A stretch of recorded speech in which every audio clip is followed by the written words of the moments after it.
On April 23, 2026, the USS George H.W. Bush crossed into U.S. Central Command's area of responsibility in the Indian Ocean. That sounds routine. It wasn't. Because at that exact moment, the USS Gerald R. Ford was already operating in the Red Sea. The USS Abraham Lincoln was already on station in the Arabian Sea. 3 American nuclear-powered aircraft carriers in the same region simultaneously, the first time that's happened since the United States invaded Iraq in 2003. That's over 200 aircraft at sea, 19 warships, and more than 60,000 American personnel converging on a single theater. The largest American naval concentration in the Middle East in 23 years. While these 3 carriers were surrounding Iran, the United States simultaneously committed its largest Ukraine security package in months and launched its biggest NATO exercise on Europe's eastern flank in years. All in the same week. America just moved on 3 fronts at the same time, and most people were only watching one of them. Here's the thing about covering American military power.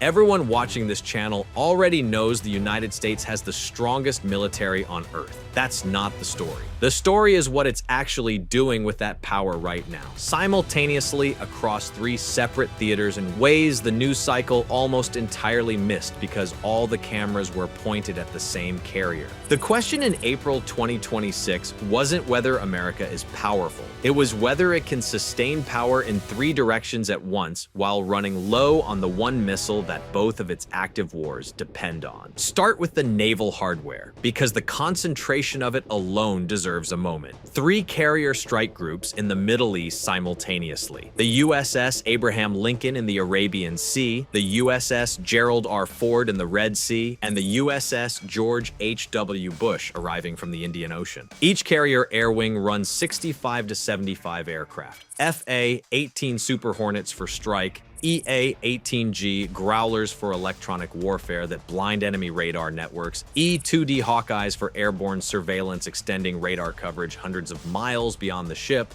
Combine all 3 strike groups and you have over 200 combat aircraft operating from international waters, answerable to no host nation, impossible to blockade. For context, the entire French Air Force operates roughly 180 combat aircraft. America parked more than that in one theater from the ocean on short notice. The French are very proud of their 1 carrier. America sent 3, but the carriers are only half the picture. On Diego Garcia, a tiny British island in the middle of the Indian Ocean, 2,400 miles from Tehran, the U.S. positioned multiple B-2 Spirit stealth bombers confirmed by satellite imagery and open-source air traffic communications. Support C-17s and KC-135 tanker aircraft arrived alongside them. This matters because the B-2 is the only aircraft on Earth certified to carry the GBU-57 Massive Ordnance Penetrator, a 30,000-pound bunker-busting bomb built specifically to destroy deeply buried and hardened underground facilities. Iran has several of those. The B-2's range means it can reach Tehran from Diego Garcia and return without refueling, while sitting safely beyond the range of every Iranian ballistic missile in existence. There are only 20 B-2s in the entire U.S. fleet, each costing $1.1 billion.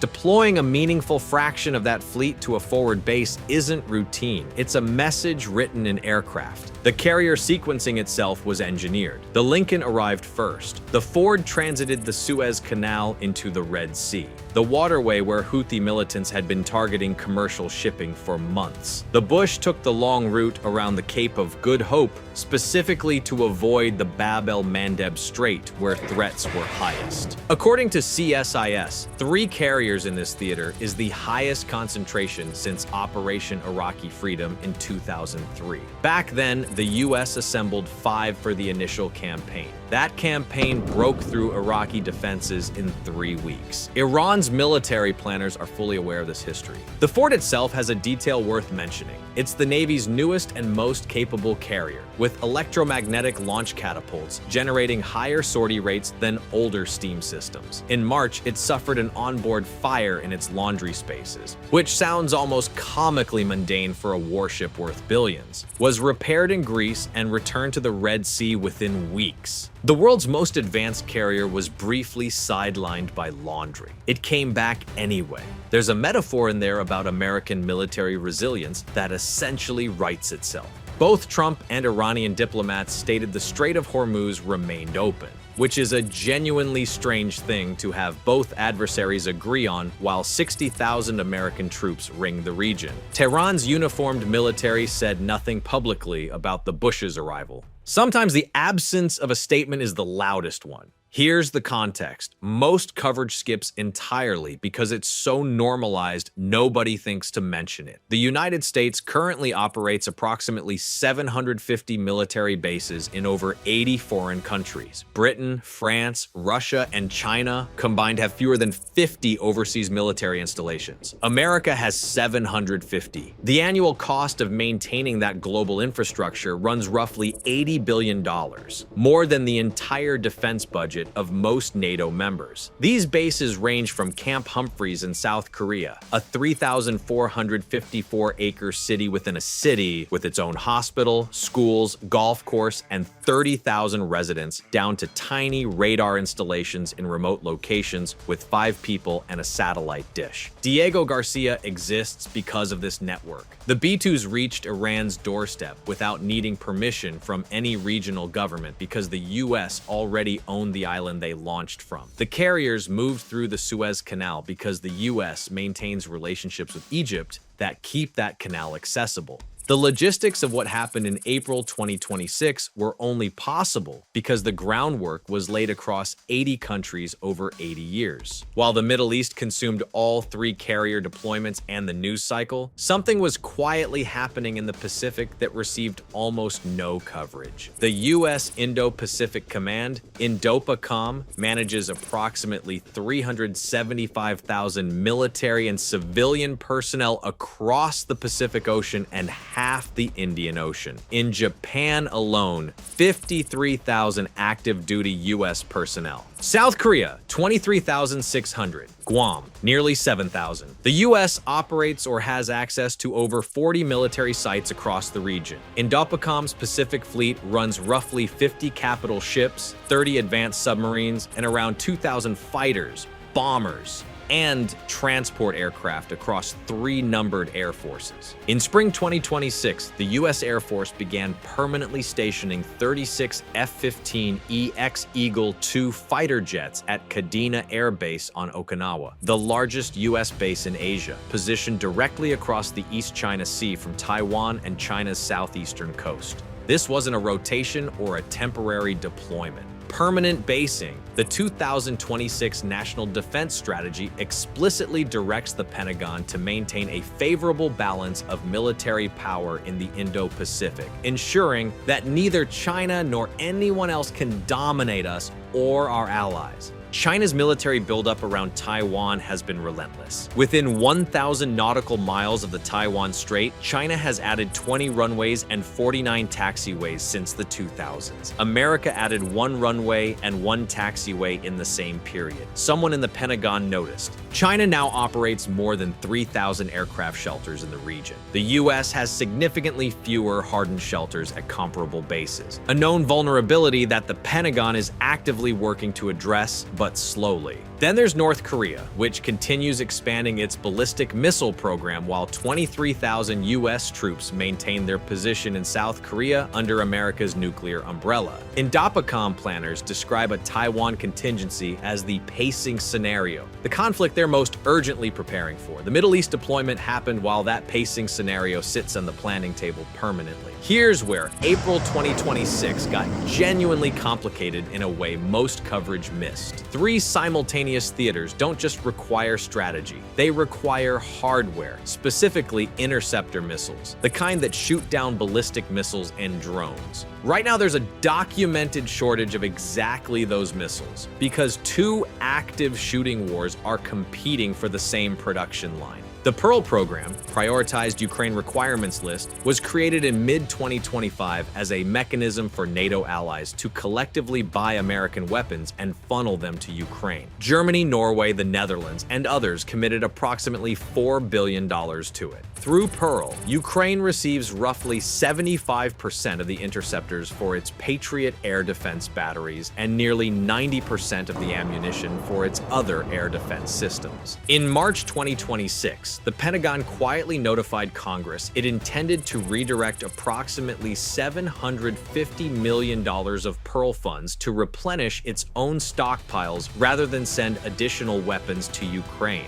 The reason was direct. Operation Epic Fury against Iran was burning through interceptor missiles at a pace nobody had fully planned for. A European commissioner noted publicly that in 3 days of Middle East fighting, the US used roughly 800 interceptor missiles, more than Ukraine used over an entire winter. European capitals noticed immediately. Macron said at an EU summit, the Iran war must not divert our attention from Ukraine. Kaja Kallas said she was concerned air defense systems needed by Ukraine were being redirected. NATO Secretary General Rutte declined to answer questions about it directly, which in diplomatic language is as close to confirming the problem as you can get without actually saying so. The Washington Post quoted a Pentagon official plainly. The policy debate is how much you give to Ukraine. This is a real live discussion. The underlying tension is stark. The same missile that protects Kyiv from Russian caliber strikes protects U.S. carrier groups from Iranian ballistic missiles. Lockheed Martin delivered 620 PAC-3 interceptors in 2025, a 20% increase, still nowhere near sufficient for simultaneous demand from Ukraine, the Gulf, and U.S. stockpile requirements. The Pentagon and Lockheed signed a framework agreement in January 2026 to more than triple annual production to 2,000 interceptors per year. The ramp-up takes 7 years. The wars are not waiting 7 years. The Pearl tension is real, but here's what actually happened at the Ukraine Defense Contact Group meeting on April 26th, which the coverage buried under the carrier story. The United States committed a new security assistance package for Ukraine, including HIMARS rockets, additional artillery ammunition, radar systems, precision munitions, and drone support, the largest commitment made at that particular meeting.